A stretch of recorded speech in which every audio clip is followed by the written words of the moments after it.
ibu-ibu, para akhwat yang dirahmati Allah Subhanahu wa taala, para jamaah kajian Sisesa yang dirahmati oleh Allah Subhanahu wa taala. Pada kesempatan kali ini kita akan bahas tentang suatu akhlak yang mulia yang diimpikan oleh setiap orang, terutama setiap wanita, ya, agar bisa hidup bahagia itu bisa berlapang dada, ya. Bagaimana seorang wanita bisa berlapang dada? Karena kita tahu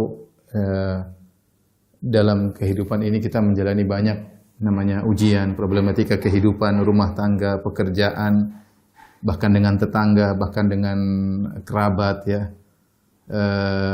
Sering terjadi permasalahan dan sangat dibutuhkan seorang wanita berlapang dada dalam menghadapi itu semua. Oleh karenanya, begitu mulianya berlapang dada ketika Nabi Musa alaihissalam diperintahkan untuk berdakwah kepada Fir'aun, idhab ila fir'auna innahu tagha. Kata Allah Subhanahu wa taala, wahai Musa, pergilah kepada Fir'aun, sungguhnya dia telah melampaui batas. Ya, apa kata Nabi Musa? Dia berdoa kepada Allah. Pertama dia doa, dia mengatakan Rabbi shrah li sadri. Kemudian wa yassir li amri wahlul 'uqdatam min lisani yafqahu qawli. Yang pertama dia ucapkan Rabbi shrah li sadri, ya Rabbku, lapangkanlah dadaku. Ini permintaan pertama. Karena Nabi Musa alaihissalam tahu kalau orang sudah dadanya lapang, yang selanjutnya lebih mudah. Baru kemudian beliau berkata, wa yassir li amri, mudahkanlah urusanku, wahlul 'uqdatam min lisani yafqahu qawli, mudahkan lisanku untuk bisa berbicara agar mereka paham apa yang akan aku ucapkan. Tapi yang pertama kali diminta oleh Nabi Musa adalah syarhus sadr. Itu bagaimana seorang bisa berlapang dada. Ya, karena kalau dada seorang lapang, ya, maka dia mudah menjalani apa yang perlu dia jalankan, dia bisa menghadapi permasalahan dengan baik, ya.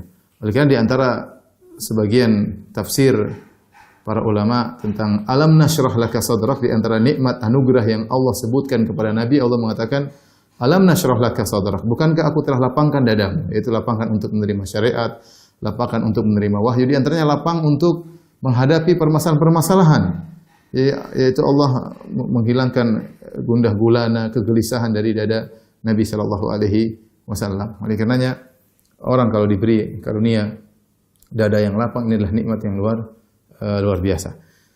Tetapi lapangnya dada bagi wanita memang agak berat, ya, agak berat. Tidak seperti laki-laki. Laki-laki dalam tanda kutip memiliki sikap cuek, ya. Masalah tidak terlalu dipikirkan. Tidak mudah mengalirkan air mata, ya. Mau di sana ngomel, di sini ngomel, dia tegar. Ini laki-laki. Beda dengan perempuan.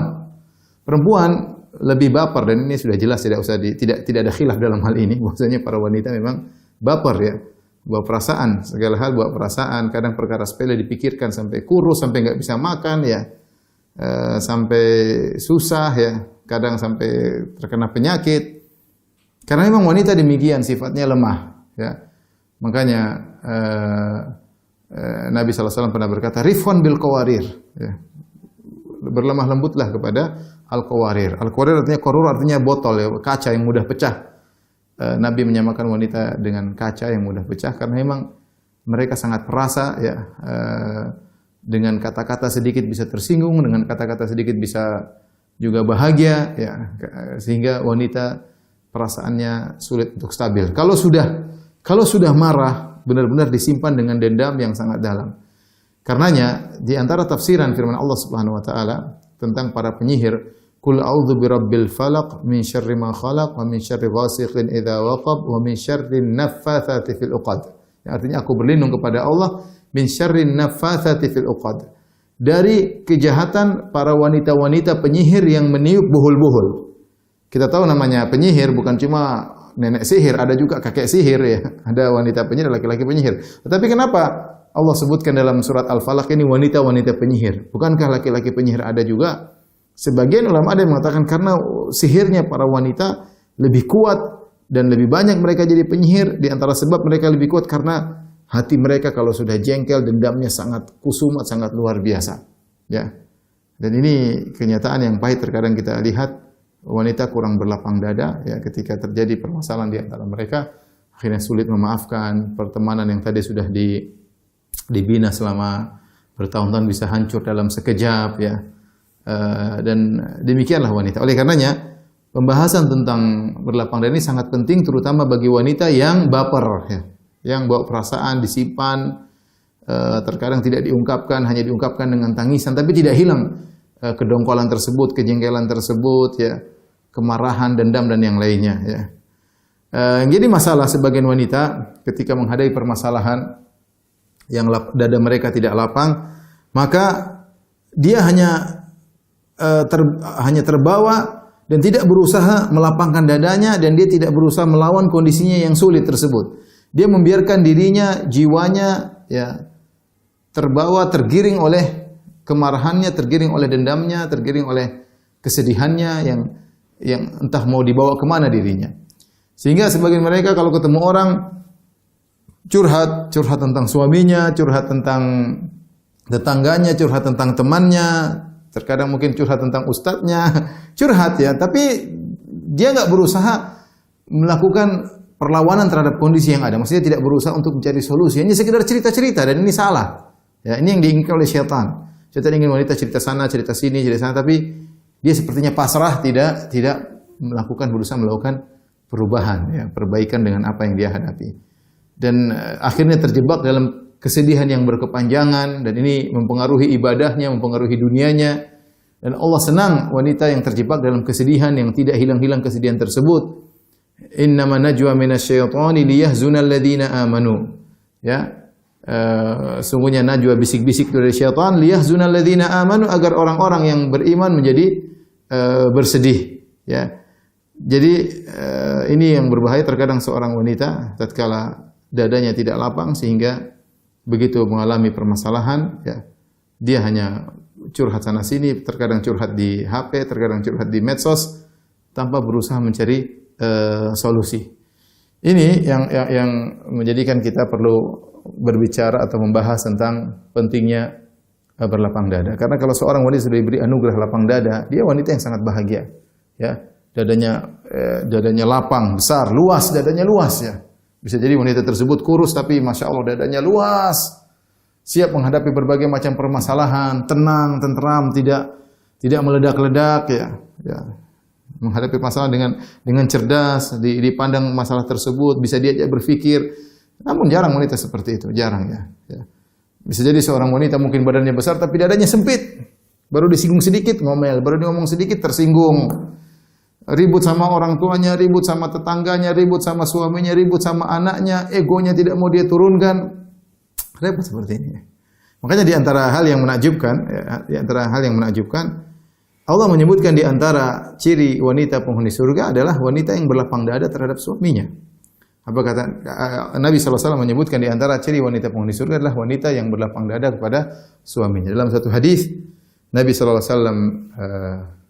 bersabda, "Ala ukhbirukum binisaikum min ahlil jannah." Maukah aku kabarkan kepada kalian tentang wanita kalian yang merupakan penghuni surga? Siapa wanita-wanita penghuni surga tersebut? Kata Nabi SAW di antaranya al-aud ala zaujiha, yaitu seorang wanita yang selalu kembali kepada suaminya. Maksudnya apa?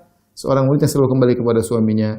Idza dzalamat au udhiyat, kalau dia berbuat salah kepada suaminya atau dia dizolimi oleh suaminya, maka dia pun datang kepada suaminya, kemudian fawadha'at yadaha tahta yadihi, kemudian dia meletakkan tangannya di tangan suaminya, kemudian dia berkata, la adzuqu ghamdan hatta tarda. Dia mengatakan, wahai suamiku, aku tidak bisa tidur sampai kau meridhoiku, ya. Dan ini wanita seperti ini bukan wanita yang sembarangan, yang dia melawan egonya untuk minta maaf kepada suaminya, untuk mencari keridhaan suaminya, terlepas dia yang benar atau dia yang salah.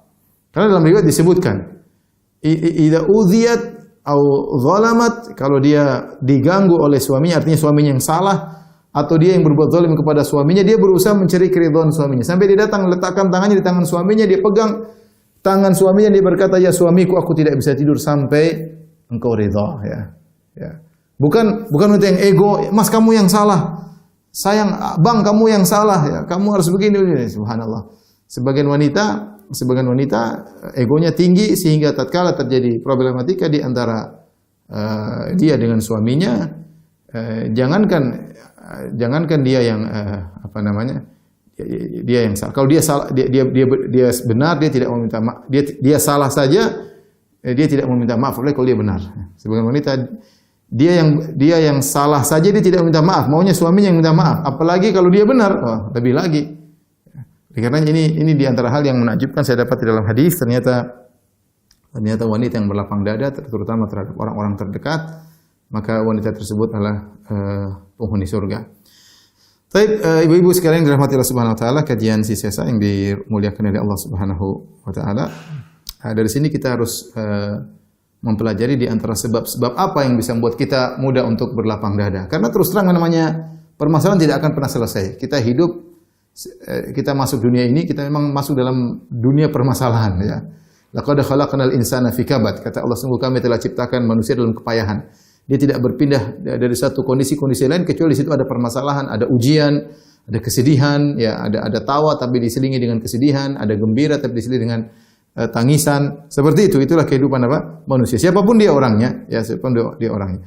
Karena kita perlu tahu tentang apa sebab-sebab yang bisa kita jalankan, baik laki-laki maupun wanita, terutama seorang wanita, agar dia bisa dadanya lapang, ya, dadanya lapang. Oleh karenanya, kalau kita lihat para anbiya, para rasul, para ulama, kalau kita baca biografi mereka, subhanallah, dada mereka lapang. Para nabi, kalau dada mereka tidak luas, mereka tidak bisa jadi nabi. Caci maki, dihina, direndahkan, ya, kemudian dilemparin oleh kaumnya, diejek oleh kaumnya. Hampir seluruh nabi demikian. Dikatakan syairun aw majnun, orang gila atau penyair, sinting dan yang lain.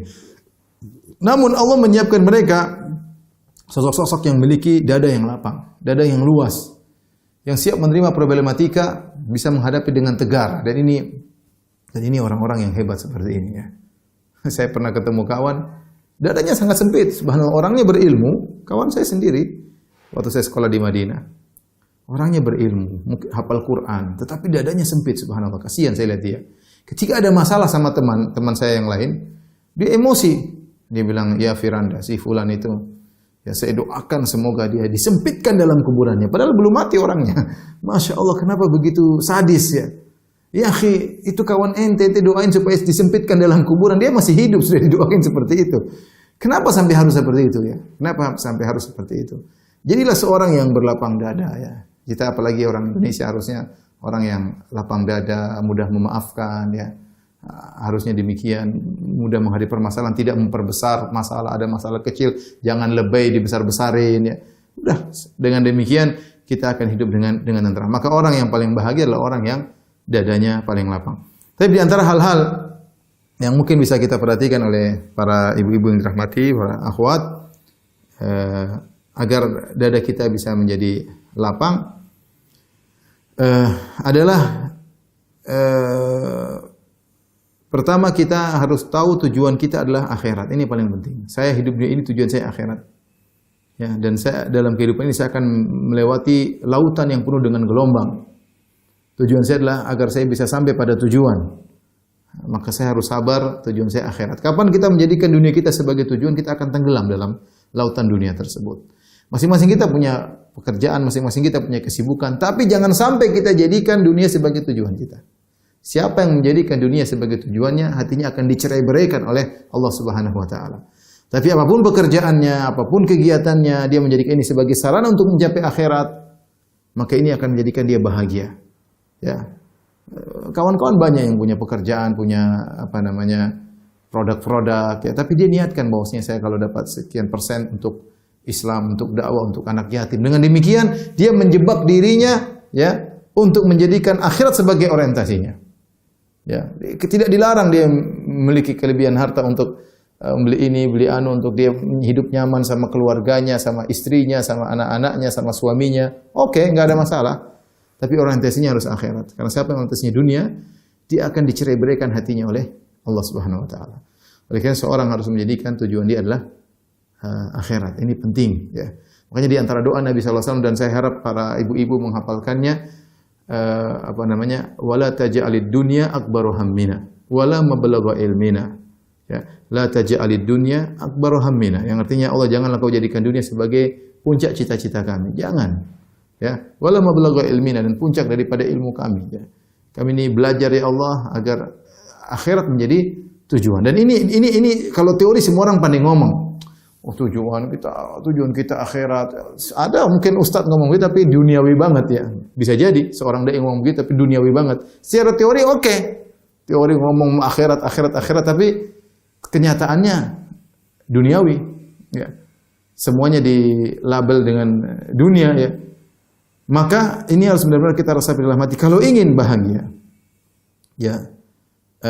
Ingin bahagia agar urusan kita tidak tercerai-berai Allah kumpulkan bagi kita, maka jadikanlah akhirat sebagai tujuan kita yang utama ya. Ini ibu-ibu harus direnungkan akan hal ini.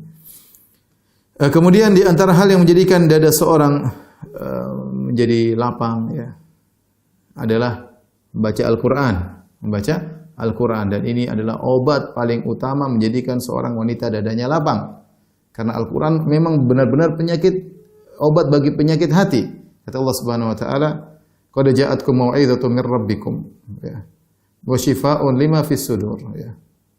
Telah datang ya Al-Quran yang memberi peringatan kepada kalian, wa shifaa'un lima fis sudur. Kata Allah, dan Al-Quran adalah obat bagi penyakit hati. Obat bagi penyakit hati. Seorang penyakit hati berundel, dongkol, jengkel, gelisah nggak tahu apa sebabnya, kok tidak tentram hati ini, baca Al-Quran, buka lembar-lembar Al-Quran, tinggalkan dulu medsos, buka Al-Quran, tinggalkan dulu pekerjaan sebentar, baca Al-Quran, dan jangan jadikan bacaan Al-Quran kalau sempat, salah itu salah, jangan kalau sempat saya baca Al-Quran, jangan. Al-Quran harus punya jadwal tersendiri, ibu-ibu yang dirahmati Allah Subhanahu Wa Taala. Jangan terjebak waktu kita habis untuk melihat medsos. Saya tidak larang ibu kemudian punya kerjaan, punya usaha, ngurus suami, ngurus istri, ngurus anak-anak, ngurus orang tua. Tapi Al-Quran itu adalah obat yang paling utama menjadikan lapangnya dada seseorang. Jika hari-hari berlalu sementara seorang tidak baca Al-Quran, maka yakinlah dadanya sempit. Ya, dadanya sempit meskipun dunia di tangannya, Ya. Allah Subhanahu Wa Taala mengatakan, "Wa man a'rada an dzikri fa inna lahu ma'isyatan dhanka." Barang siapa berpaling dari peringatanku, maka bagi dia kehidupan yang sempit. Ini benar. Kebahagiaan tempatnya di hati. Kita nggak bisa bohongi diri kita. Sebagian orang harta di tangannya, ya. Semua dia miliki, tapi hatinya sempit, gelisah, ya.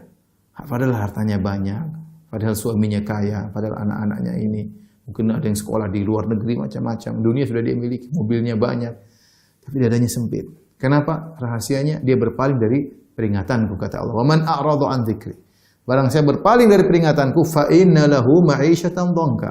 Bagi dia kehidupan yang sempit. Maka seorang berusaha sisihkan waktu untuk baca Al-Quran, dan itulah obat yang paling utama untuk menjadikan dada menjadi lapang. Oleh karenanya di antara doa agar seorang terhilangkan kesedihannya. Dan ini ibu-ibu, ini doa bukan main-main ya. Doa ini benar kalau kita ucapkan dengan tulus ya. Allah bisa hilangkan kesedihan kita seketika itu pula ya. Ketika pula ya. Saya sekedar sharing pribadi, artinya saya pernah mengalami kesedihan yang sangat sedih ya. Bersengketa dengan sebagian kawan-kawan ya. Saya sangat sedih banget ya. Enggak tahu, saya tidak bisa ungkapkan kata-kata, tapi saya ingat doa tersebut, saya baca ya. Allahumma inni abdik ibnu amatik nasiyati biyadik madhin fiyya hukmuk adlun fiyya qada'uk as'aluka bikulli ismin huwa lak sammaita bihi nafsak aw anzaltahu fi kitabika aw 'allamtahu ahadan min khalqik aw ista'tharta bihi fi ilmi al-ghaibik an taj'al qur'ana rabi'a qalbi wa nura sadri wa dhahaba hammi wa jala'a huzni ya. Artinya, ya Allah, aku adalah hamba-Mu ya. Aku adalah anak dari hamba-Mu ya. Anak dari hamba perempuan-Mu. Nasiyati biyadik, ubun-ubunku di tanganku ya. Madhin fiyya hukmuk adlun fiyya qada'uk, hukum engkau berlaku kepadaku dan keputusanmu berjalan kepadaku. Maka aku mohon kepada engkau dengan bertawassul dengan seluruh nama-namamu yang terindah, yang kau namakan dirimu dengan nama-nama tersebut, atau kau turunkan dalam Al-Quran, atau kau ajarkan kepada sebagian hambamu, atau kau simpan nama-nama tersebut dalam ilmu gaib di sisimu. Anta ja'alal Qur'ana rabi'a qalbi, agar kau jadikan Al-Quran ini yang aku baca ya Allah sebagai pelipur lara, sebagai penyejuk hatiku. Anta ja'alal Qur'ana rabi'a qalbi wa nura sadri, dan sebagai cahaya bagi dadaku, wa dhahaba hammi, dan untuk menghilangkan kegelisahanku, wa jala'a huzni, dan untuk membuat sirna kesedihan yang meliputi dadaku.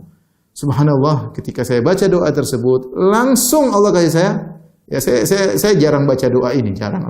Ya, maksud saya alhamdulillah banyak masalah dengan izin Allah kita bisa hadapi ya. Tetapi saya pernah mengalami suatu kesedihan yang luar biasa, kesedihan tersebut ya. Waktu saya bersama kawan-kawan juga tahu bagaimana saya sangat sedih. Ketika saya baca doa tersebut, langsung seketika itu pula Allah menghilangkan kesedihan saya. Subhanallah, alhamdulillah. Jadi maksud saya di antara isi doa tersebut, kita bertawasul dengan nama Allah dengan mengatakan Anta ja'alal Qur'ana rabi'a qalbi. Ya Allah, jadikan Al-Qur'an sebagai penyejuk hatiku.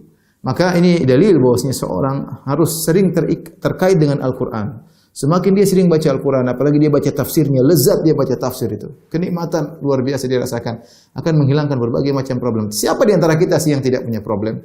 Ya siapa? Semuanya. Mau siapapun dia, mau raja, mau presiden, apalagi banyak problem, menteri, raja banyak problem ya.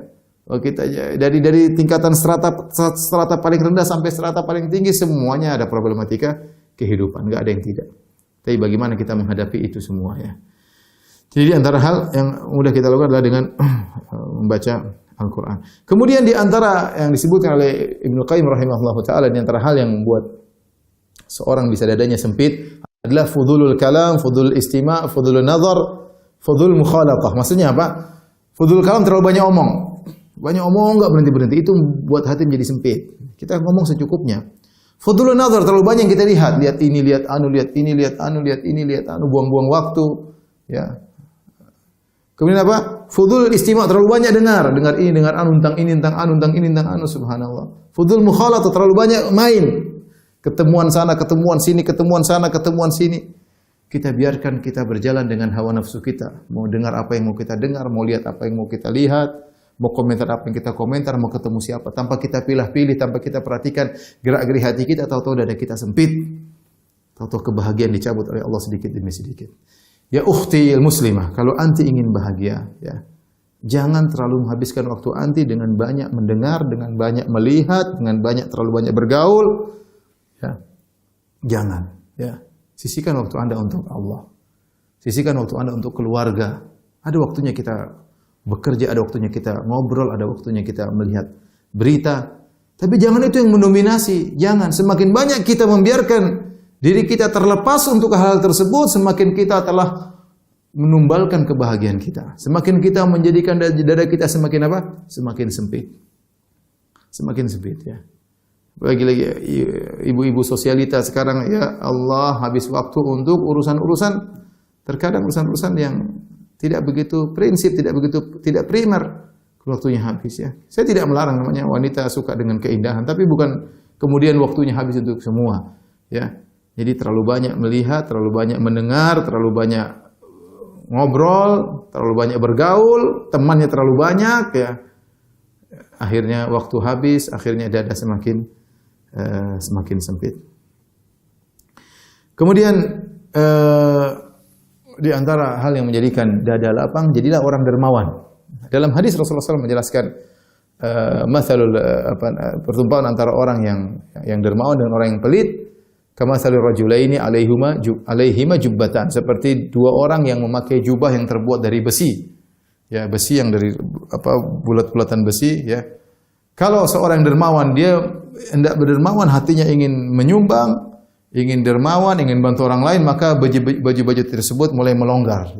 Tadinya mengikat dadanya, kemudian mulai melonggar dadanya semakin lapang.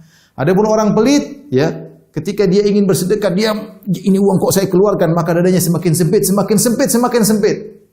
Kenapa? Cintanya terhadap dunia terlalu besar, orientasinya murni duniawi. Ya, kalau anti melatih diri anti untuk sering bersedekah, memperhatikan anak yatim, ya. Kemudian memperhatikan janda-janda yang susah, ada teman-teman anti yang janda, bantu dia. Insya Allah Allah lapangkan dada. Ya. Lapangkan dada, suami ngomel-ngomel, dada lapang, tenang. Kenapa? Anti sudah melatih diri, memberi kebahagiaan kepada orang lain. Maka Allah akan kasih kebahagiaan sama anti. Ya.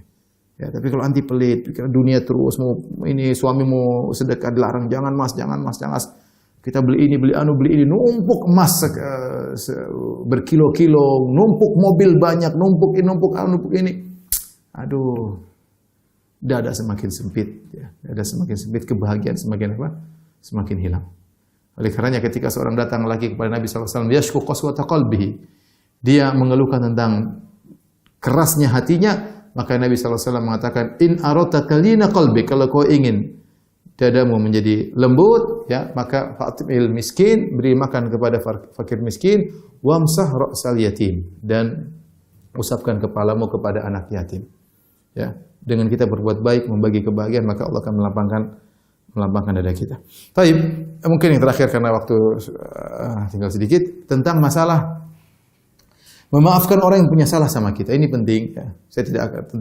Saya punya kajian khusus yang judulnya 20 sebab untuk memaafkan, tapi tidak akan menyampaikan semuanya. Tapi ada hal penting yang harus kita sampaikan agar kita mudah memaafkan. Yang pertama, bahwasanya kita tahu memaafkan itu akhlak mulia. Jadi anti ini, ukhti, jangan menyangka bahwasanya dapat pahala kalau cuma baca Quran, kalau umroh, kalau haji. Kita maafkan itu juga dapat pahala. Makanya Allah sebutkan di antara ciri penghuni surga, ketika Allah sebutkan tentang surga, kata Allah, "Uiddat lil muttaqin." Allah siapkan surga bagi orang yang bertakwa. Setelah itu Allah sebutkan apa ciri-ciri orang bertakwa tersebut, di antaranya wal afina 'anin nas, yaitu orang-orang yang mudah memaafkan orang lain. Jadi pasang diri kita, orang punya salah, kita mudahkan orang tersebut. Kalau kita mudah maafkan, maka dada kita menjadi lapang, ya. Allah Subhanahu wa taala berfirman, "Wa inna sa'ata la'atiyatun fasfahi safhal jamil." Sungguhnya hari kiamat akan tiba, maka maafkanlah dengan lapang dada. Maafkanlah dengan pemaafan yang baik. As-safah yaitu dengan lapang dada. Maafkan, sudah, lupakan itu semua. Jangan menjadi seorang wanita yang suka ingat-ingat keburukan orang lain. Si fulana begini, jangan, itu buang, itu semua buang. Alhamdulillah kalau Allah membuat kita lupa dengan kesalahan-kesalahan orang, itu adalah anugerah yang luar biasa. Kenapa kita bisa hidup tenteram, ya. Jadi maafkan. Dan orang yang paling utama kita maafkan orang terdekat kita, ibu-ibu. Di antaranya apa? Suami kita. Suami kita tidak sempurna, dia punya kekurangan. Ada kelebihan, ada kekurangannya. Kalau punya kekurangan, kita maafkan. Kita beri nasihat agar dia bisa berubah. Tetapi kita harus punya siap untuk memaafkan kesalahan-kesalahannya. Anak-anak juga demikian. Anak juga punya kesalahan, ya. Teman, kawan dekat, ya. Jadi siapkan dada kita untuk bisa memaafkan. Kalau kita tidak memaafkan, ibu-ibu, kita menderita sendiri. Sebelum tidur kita mikirin kesalahan orang, kedongkolan, kejengkelan. Kalau kita dengar namanya kita jengkel. Kalau kita lihat Instagramnya kita jengkel. Ini si fulan, aduh. Akhirnya kita menyiksa diri kita sendiri. Coba kalau kita maafkan, ya sudahlah, dia nggak ngerti. Apalagi kemudian kita menyengajakan diri untuk ketemu, untuk ngobrol, ya sudah. Tidak mesti kita menjadi kawan dekat lagi, tapi ya kita maafkan, selesai. Dengan begitu hidup lebih tenteram. Lebih tenteram, kita bisa konsen ibadah, dapat pahala besar, termasuk ciri wanita penghuni surga, wal afina 'anin nas, yang memaafkan orang-orang lain, ya. Dengan berlapang dada, maka semuanya jadi ringan, semuanya jadi mudah. Jangan lupa doanya Nabi Musa alaihissalam, ya, Rabbi shrah li sadri, ya Allah lapangkanlah dadaku, kemudian jangan lupa berakhlak mulia. Di antara hal yang menjadikan orang dadanya sempit karena memiliki akhlak yang buruk, ini harus kita lawan. Seperti apa? Seperti sombong. Orang sombong dadanya sempit. Ya, orang ngomong sedikit dia merasa direndahkan. Dia harus nomor satu. Ya, orang sombong ini suka emosi. Ya, dadanya sempit, mudah tersinggung, bapernya tinggi. Ya, kalau orang suka marah-marah, jangan-jangan dia sombong. Kemudian hasad. Ini bersihkan diri kita, jangan hasad. Ya, dan ini harus kita perjuangkan. Berdoa kepada Allah, ya Allah, saya memiliki hasad, ya Allah. Ya, bersihkan dadaku daripada hasad, ya. Dan akhlak-akhlak buruk yang lainnya, terutama yang berkaitan dengan hati. Tapi demikian saja.